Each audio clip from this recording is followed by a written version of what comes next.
Welcome back, everyone. Give me 1 second to do our test, and we are now good to go. I'm sorry about that test. It is a pain in the butt, but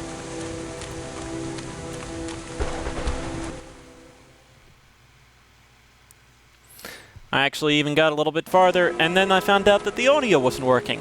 There's always something, folks. By heavens! By heavens. So I did get through this part, but I'll show you.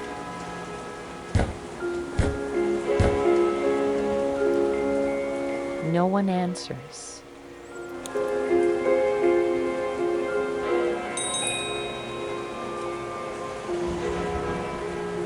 Nothing.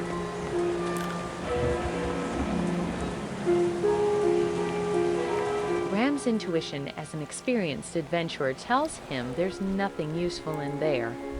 Somewhere, somehow, some hand of fate decided that this chest didn't need to be opened or contain any items, almost as though by some grand cosmic game design.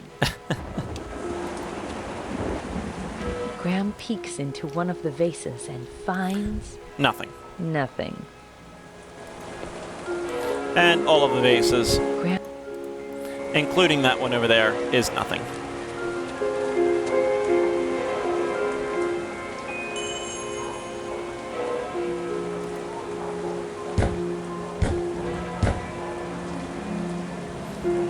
No one answers. Ali's bookstore is closed. The windows are shut and the lights are out. It really is just as if Graham walked into a ghost town in the middle of nowhere. On any other occasion, Graham would laugh at the presence of such a character.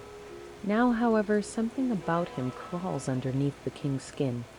Horrifying thoughts cross his mind, and the words he blows into the wind speak to Graham like some kind of bad omen that will not go unheard. Fortunately, this is only being a semi-blind LP because I have to keep re-recording Graham videos. could take the pieces of the once happy banner, but to what end? Even the few remaining pieces that are intact are likely to fall to ash in his pockets. Graham prefers not to talk to this man. He makes him feel very uneasy, and he must stay focused. Fine. Walk. Good, Graham. No, walk. Graham. Thank you.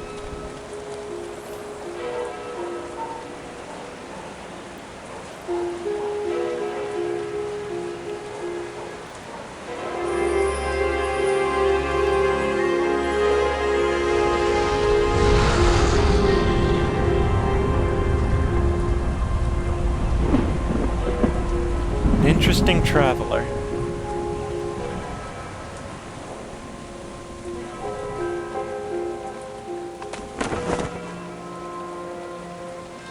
Interesting indeed.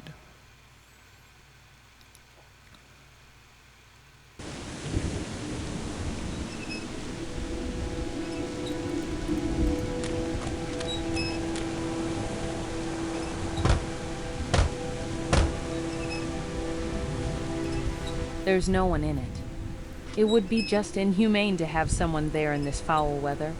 But then Graham sees Hassan standing under the rain and thinks it may just be possible to get a ferry ride today after all. Sit on the bench. Hey, now stop slacking, you. You have a family to save and a huge evil to fight, and I'm not gonna stand around here and wait until you're done taking a breather. I mean, kings these days, they don't make them like they used to. It's those little touches in the game that, you know, it really is neat.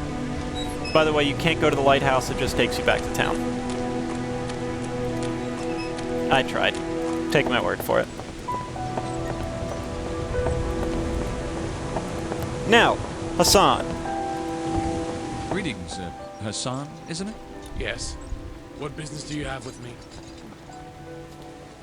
Do you have any idea who that stranger was who cast that dark spell on both Alexandra and Rosella? Stranger? Sorry, friend, but the crowd was so riled up I couldn't see a thing.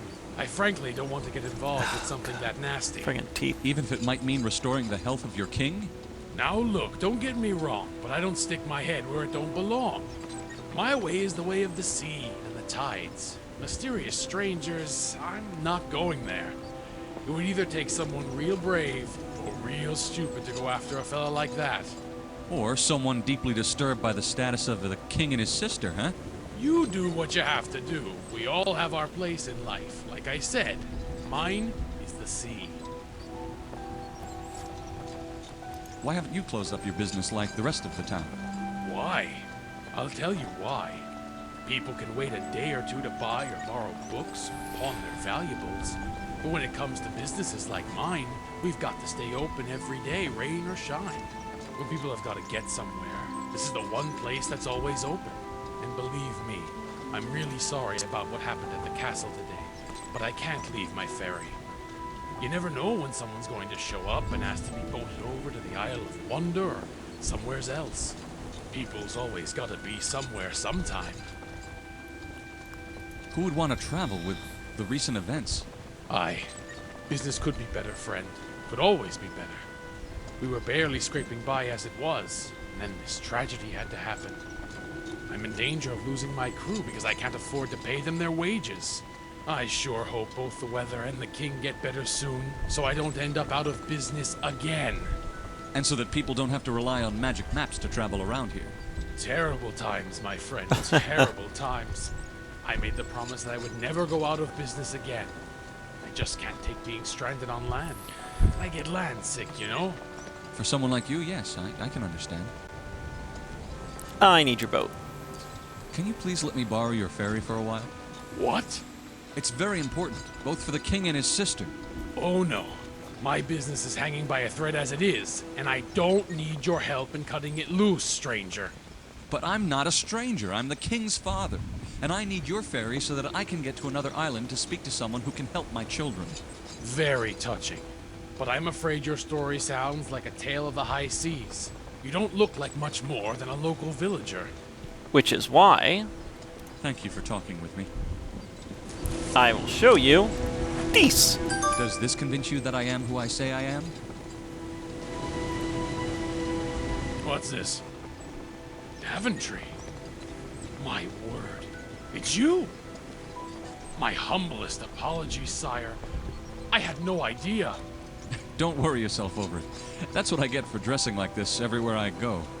I actually thought it was fine attire, sir. Just call me Graham, and keep the coin. Thank you, Graham. Now, we can go. Now will you let me borrow your ferry, Hassan? Oh, I'm Of course deeply not. sorry, Graham. But I just can't do that. I'm the only one who drives this vessel. Will you take me then? You must understand that this is my business. I wish I could take you on a free ride, but there's the crew to pay, maintenance to do, food to buy, and then there's all these other things. I get the point. Aren't we moody today? I really need that ferry. And I said I'm sorry. Punk. Well, folks, I am going to save it here. As always, no, I'm going to do episode 3. Thank you very much for watching, and please tune in the next episode. Thanks for watching, folks.